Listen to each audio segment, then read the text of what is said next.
They were fighting for the right to keep their guns. They weren't fighting for land. They weren't fighting for power. They were outgunned. They were outnumbered, but they remained unbroken. This is the untold story of the BaSotho War of the Gun, the war that birthed a nation.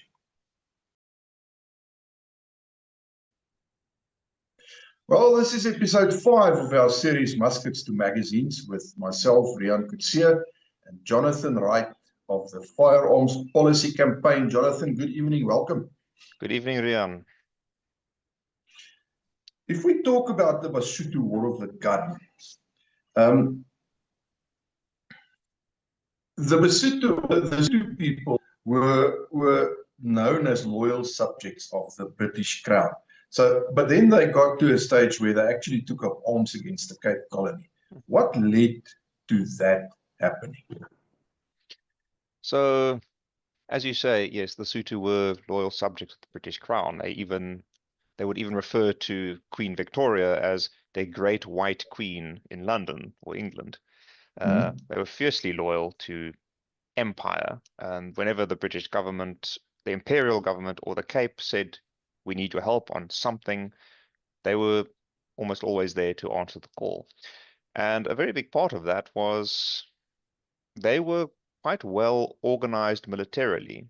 King Moshoeshoe had invested huge amounts of resources into building a Sotho army after their very bruising defeats against the Orange Free State in the 1860s.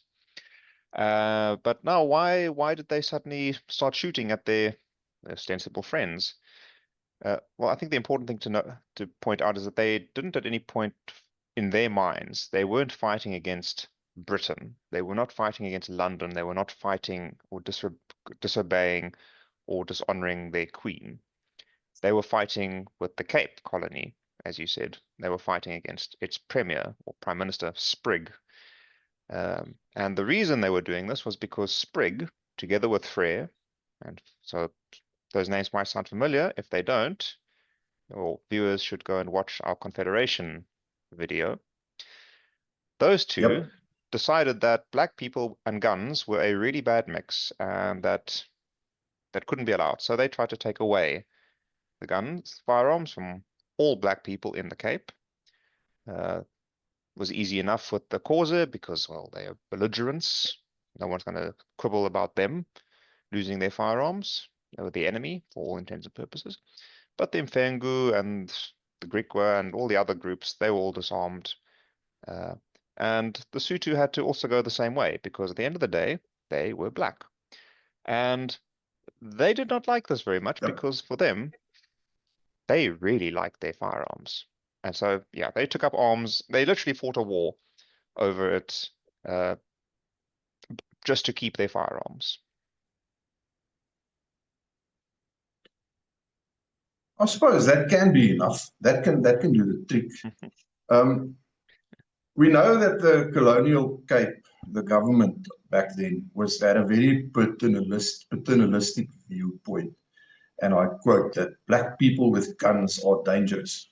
How did that shape the creation and the enforcement of the Peace Preservation Act?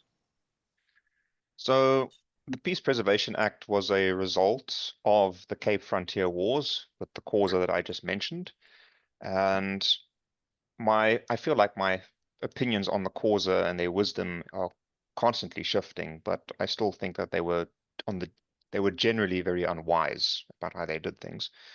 So the Causa, and we did a video on this in the Cape Frontier Wars. The Causa were fighting a war at every single opportunity they could get. They were defeated every single time, sometimes really badly, and then they would try to build up their strength. And as soon as they had enough strength to try again, they did. Rather than wait a bit longer, try with more forces or more resources, and maybe a different strategy, and be a bit, don't do the same thing over and over again. At some point, well, at the same time, the British government, even though the Cape government, even though the Causa were doing the same thing over and over again, the Cape government wasn't exactly getting wiser because they kept on being caught off guard by it, which was a little unusual. Yes. Anyway, So the Peace Preservation Act was a direct result of those frontier wars, because even though firearms weren't a huge part of it, the Xhosa did use them.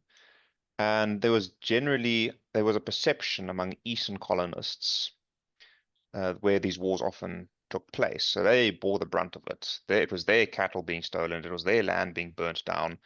Not to say that the Xhosa were not victims. They also were. They were also having their cattle taken and stolen. Both sides were stealing from both sides. It was a mess. Anyway, and the Peace Preservation Act was written to disarm. It was race neutral. It didn't reference skin color at all. But unofficially, it was only intended to ever be used against black people. And the reason for that was because there was this association with repeated violence on the eastern frontier and firearms and black people. So if we can take away if we take the firearms out of the equation, that means that peace. So that was the logic, and the very paternalist thinking that black people could not be trusted with guns because, and you see it in the statements by a lot of these people in the Hansard and even in letters and other things like that. The idea that firearms put silly ideas of rebellion into the black mind. Uh, they'd It gets so paternalist, even arrogant and demeaning, that Sprigg was almost word for word of the opinion that, no, we understand. You don't want to rebel against us, but the firearm puts the idea into, just because you have it, it puts the idea into your head. So it's not your fault. It's Okay. you are like children, and a Yes. child does not intend to cut themselves with a knife. But when they do cut themselves with a knife, what do? You take away the knife so that they can't do it again. That is exactly the same logic that they applied with firearms. That was the exact scenario that example, that was the exact example that Sprigg used when he was trying to tell the BaSotho why they needed to be disarmed. So yeah, there you have it. That's why the Peace Preservation Act happened. And at first it was just applied to the Xhosa. I don't think it was applied to them. They were just disarmed because they lost a war. But then the act was Sure. written, and then it was used to disarm everybody else in the Cape Colony. And then Basotho land, its turn came, and that's where we are now. Why did the Sotho people view disarmament as a personal betrayal by the Queen, if that's what they did? That's my understanding. And how did their understanding of loyalty and justice differ from that of the colonial authorities? So the Sotho never saw it as betrayal by the Queen. They they had a very interesting conception of loyalty and how this was supposed to work. They had personal loyalty to the Queen, almost on like a friend to friend direct basis. They did not. Now, Sprigg in the Cape, he thought that there would be a transfer of loyalty from the Queen to him because he is a representative or an agent of the Queen. That's not how, as I just said, that's not how the Sotho saw it. Like the Queen, if somebody told them the Queen said you must do this, they probably have done it, but that was not what Sprigg told them. Sprigg told them it was the Cape government that wanted them to disarm. And of course, he didn't have the authority to say, the Queen wants me to tell you to disarm, because the Queen never wanted them to disarm. He wanted them to Yeah. disarm, he and Frere. Okay. And that's where the sticking point came in, because for the Sotho, they were happy to disarm, even though they had personal loyalty to the Queen, and even though it was the Cape telling them to disarm, they would have disarmed if the Cape could tell them what they had done to offend the Cape, what they had done wrong. The Sotho were always willing to disarm if they had done something to offend an agent of the Queen, in this case, the Cape. They like now, Sprigg personally traveled to Basutoland several times in this whole fiasco to talk to the Sotho and convince them and argue with them like, you must disarm. And they said, don't understand. Why? What have we done? Well, you haven't done anything, but it's just we think that it's not good for you to have firearms because they make black people do strange things that they don't intend to do. Like that's literally Yeah. what he said. Like the example he used was, what do you do when a child cuts themselves with a knife? You take it away from them. And that was literally the example he used with them. They did not buy that. They didn't understand because they were never a threat to the Cape government. They had never, in their minds, they hadn't done anything to offend the Queen. There was even a case where a group of Sotho men were charged with illegal fighting, and they had used firearms in this process. And so I think it's the Tlotsi magistrate, I forget the exact district, in BaSotho or modern-day Lesotho, summoned them to appear before him, read out the charge of unlawful or illegal fighting, and all of them cried out in unison, guilty, because Okay.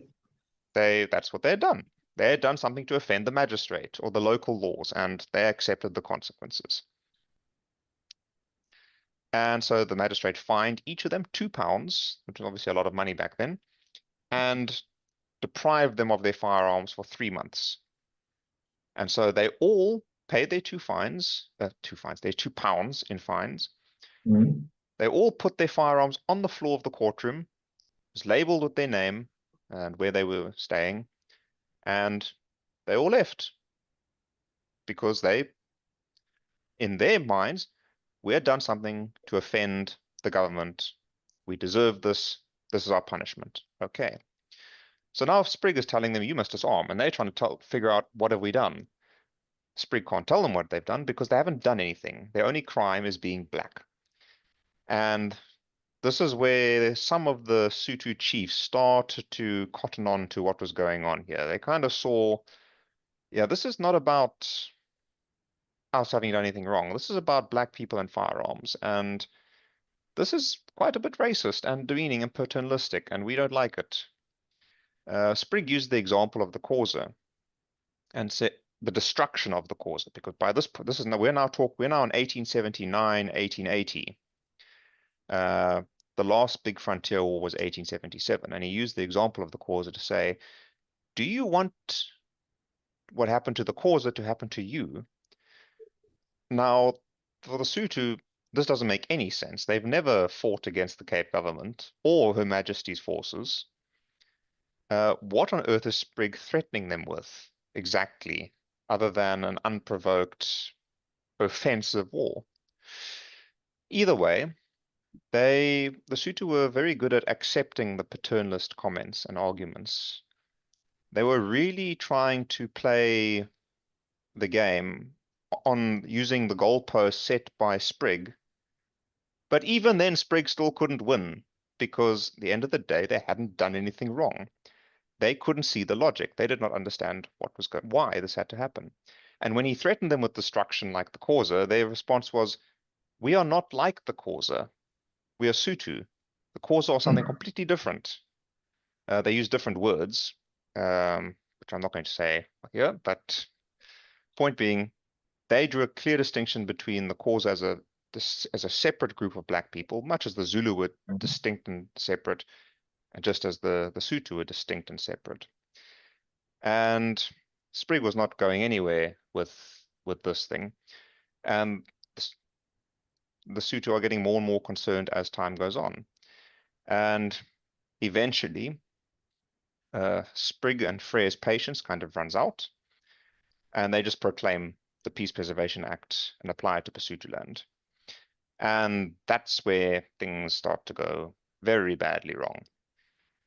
Are we even at that point of your questions yet? Yes. Because, yes. No, Okay. well, Yeah. that kind of brings me to the next question, because it sounds to me that the Sotho would have been quite happy to lay down their arms or to surrender their arms had they been provided with a legitimate reason to do so. Yes. And that's where the whole thing went completely off the rails, because Sprigg and Frere had their specific reasons to take their guns away, which made no sense to the Sotho. So the more they keep telling them, but we don't want you to have the guns, so you're naughty, the more the Sotho said, that doesn't make sense to us. And the more they then got belligerent and said, but, you know, see what we did to the Xhosa? We're going to do the same to you. The more the Sotho was going, but that's not going to work either. So they literally managed something that was supposed to be a policy dispute into a full-scale war. Yeah, they did. And during this whole process, Frere came to the conclusion that the more insistent the Sotho are on keeping their firearms, the more important it is that we take them away from them. Because the other thing in Frere's mind is that now this was not unique to black people in his head. He didn't like the idea of people carrying firearms in public at all, white or black. He thought it was evidence of being uncivilized. A civilized population and people had no need of firearms. So, but if they walked around with firearms, it meant that they were uncivilized. And again, this makes no sense because if they are civilized, what's the problem? They're not shooting at each other or anything. And if they're uncivilized, like there's no problem here that you can solve by just taking the firearm out of the picture. So that was his one thought there. The other one was that not his thought, but for the Sotho, part of their logic was our firearms are instrumental to our ability to serve our queen in London. How can we serve our queen if you take away our guns? Like this makes less than zero sense. It's now counterproductive. We are here to honor her and carry out her wishes, whatever they may be, whenever they may be. But you take away our firearms, we can't do that anymore. The Sotho were obviously much more successful in resisting this than, let's say, the Xhosa. How did they do that? Well, because of how this process was dragging out, the word traveled. Like this wasn't day one, give us like surrender everything, and day two, there's a war. It played out over a few weeks or months. And word got out to the Sotho workers on the diamond fields near Kimberley.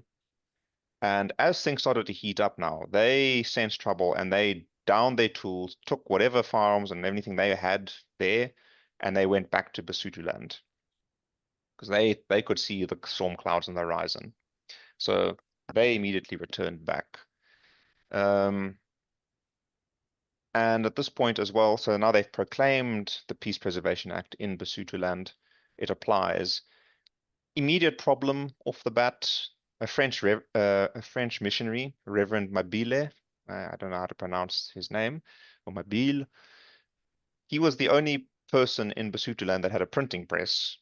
And when the government asked him to please print the proclamation, he said no.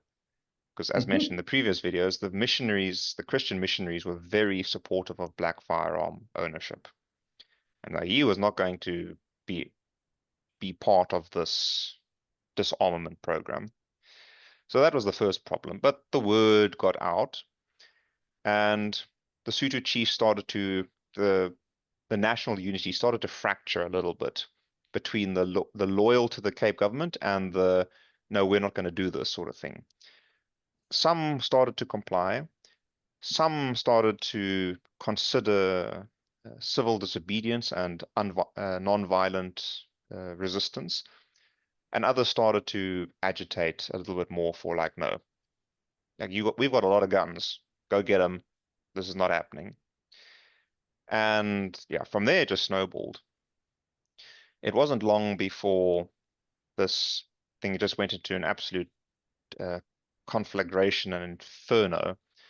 And the first thing that happened was that the rebellious Sotho chiefs immediately went and dispossessed the more loyal chiefs of their cattle and kind of showed them who was in charge and what was going on here and how this was going to play out. So when they started to actually fight against Cape troops, Sprigg went back to BaSotho land to try and, okay, like now let's try and negotiate a way out of this mess. And the loyal chiefs that went to meet him said, too late. Like BaSotho land is in total uproar. Like You're going to have to fight this one out if you want to get your way. And so they fought. This fighting went on for, I think it was less than a year.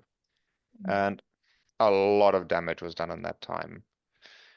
The British magistracies in Basutoland were besieged. Magistrates fled. The loyal chiefs and peoples were kind of locked up and just put in their place and told, stay out of it. 3,000, by the end of the war, 3,000 Cape troops were dead. 8,000 Sotho were dead. Yeah. And the Cape was also £3 million in the hole, which was a lot of money £3 for that. million back then. Yeah, it was one of the most expensive wars, I think, in the history of the Yes. British Empire by that point, especially for its size. It was certainly the most expensive war in Africa for the British Empire. Not that the British Empire footed the bill. London taxpayers weren't paying for this. The Cape was. Oh, There were no imperial troops here because Sprig and Frere just threatened action. They thought that London will come around, they'll come and help us. But mhm. the British Field Marshal, Sir Garnet Wolseley, had already said to Sprig, be careful about this whole Peace Preservation Act thing, because if there's a war, we are not coming to help you. We are sick and tired of your little native problems with a war every 5 minutes. So if you cause this war, we're not coming. Sprig thought they would. The war broke out. Wolsey said, nope, you're on your own. So He Sprig miscalculated badly. terribly, and Frere as well, because in Europe, in London, the political winds were shifting as well. As I just said, London was now they weren't very keen for more wars in Africa, especially South Africa, like the most troublesome colony in the empire. Mhm. And the Crimean War, I think, was also going on or had just gone on. There were concerns happening in Eastern Europe, and they were like, no, it's more important that we worry about what's going on here than at the ass end of the world. And so, yeah, there was no imperial support. So this war broke out. It went really badly by all means, for everyone. The Sotho, with like the British 3,000 Cape troops to 8,000 Sotho. That's quite a big It's a disparity. lot Like of people. it's a more than 2-to-1 ratio in favor of Mm. the Cape. But despite that, the Sotho still controlled swaths of Basutoland. And Mm. the Cape would have probably kept on fighting if it could, but it had literally ran out of money. Uh, there was a motion of no confidence. Sprig was recalled, and immediately a new Liberal government in the Cape came in. And their first order of business was, let's just stop this damn war. And so they went Mm. and negotiated, and yeah, like I guess mention what they did. They said Yes, yeah. you pay a fine. We will apply the Peace Preservation Act in Basutoland, but we will interpret it very liberally, and your firearms will be licensed, but you may keep them. And the British magistrates must be allowed back. The Sotho said, sounds good to us. That's kind of like Mm. what we kind of would have been happy with the whole time, but no, you wanted to take away Yes, our guns. yes, So. yeah. And it's not clear how much the Sotho actually complied with the Mhm. demands or the conditions. But hey, if you're the Cape, you've just bankrupted yourself. Like it's not just an expensive war. The Cape was bankrupt. They had nothing left. They had no money for anything at this point. Um, they weren't going to go and start arguing like you didn't fulfill your side of the bargain. Like no, it's not worth I it. think they realized that Yeah, we need to get rid of this. yeah, they ducked around and found out. And I suppose if you look at it in that light, then it does boil down to a somewhat of a victory for the suit. Yeah, there's some historians will quibble about this, like, was it really a Sure. victory? Like when the other side just kind of ran out of steam, it's like it was a victory. Disarmament was not Well, applied in Basutoland, and it was a that's what Sotho they wanted. victory. It was a Sotho Yes. victory because the Sotho said, no, we will not. Um, come and take them. The British did, or the Cape did try come and take them. It did not go well. And so they said, okay, fine, you can keep them and we will not take them. That sounds like a victory to me. I'd say, yeah, I think I can agree with that. So if we look at the outcome of this BaSotho War of the Gun, how did it influence the future of BaSotho land, and what lasting lessons does it leave about freedom and firearms and self-determination? Well, starting with the beginning, the first bit of your question, I might ask you to remind me what comes at the end. But starting with that first bit, Sure. the legacy. Well, if you go look at a map of South Africa, you will see that there's a little country in the mountains of the Drakensberg called Lesotho. And that is there because of this war. Because up until this war, yes, BaSotho land was a British protectorate, but they were managed or legislated by the High Commissioner in the Cape. After this war, it was about 1884. So the war ends, it's 1880 to 1881. And then 1884, the Sotho just asked London, please just rule us directly from London. None of this merry-go-round stuff. London gives them that. They become a direct protectorate, directly under the authority of the Queen. There's no one kind of managing Lesotho or BaSotho land on behalf of the Queen. Like, no, there's now the government structures are now as direct as their loyalty is. And this meant that when we get to Union in 1910, after the Second Anglo-Boer War, it's a lot more difficult to integrate BaSotho, make it part of the new Union of South Africa. One could say, well, but yeah, then the same was similar would have been true for Bechuanaland or Botswana and Swaziland. But the point was that Bechuanaland and Swaziland were basically on the other side of the world as far as the Cape was concerned. Lesotho was right there. It would have been very easy just to absorb it. But they couldn't do that because it was now a direct protectorate from London. Okay. And when Smuts started making overtures and invitations, London just said, no, we do not like your segregation policy. They may or may not have been able to see apartheid coming on the horizon, but at the end of the day, Lesotho could not be integrated into South Africa, the Union of South Africa, because London said, no, we do not trust your white but minority government to look after the interests of the Sotho people. So that was the first thing, the legacy. Like Lesotho is almost certainly independent today because of that Sotho victory. Okay. The rest of your question, please remind me. I asked you what lasting lessons does it leave about things like freedom and firearms and self-determination? I think it shows what happens when you are a determined people. When you have your red lines and you stick to them, and when you get threatened with something and you actually follow through, and you follow through on your own threats, your convictions, and your beliefs.